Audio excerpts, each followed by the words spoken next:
Inside Norton Children's Hospital, in the operating room, you'll find typical things like lights and a bed.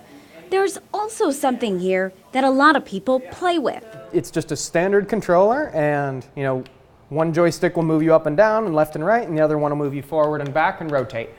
And so I can hand this to a kid, and 9 times out of 10, they know exactly what to do. This is new technology called surgical theater. With virtual reality goggles and controllers, you can actually see and navigate inside a child's skull and brain.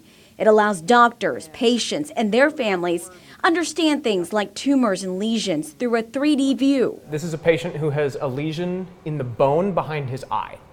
So that's what this green blob is here. It's a way to let patients and families understand what we're talking about, which isn't necessarily straightforward a lot of times. Two-dimensional scans like an MRI and CT have been used for decades to diagnose and treat neurological conditions. Surgical theater takes those 2D images and combines them to create a 360-degree color and virtual model of the skull, the brain, and other important anatomic details. It gives surgeons a focus. You just simply don't have to look at 30 two-dimensional images to get a sense of the bone lesion.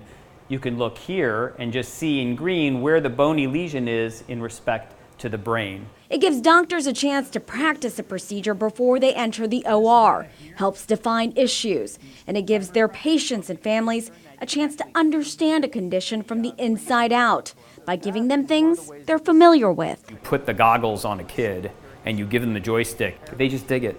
They dig it, and their ability to access it there are no barriers.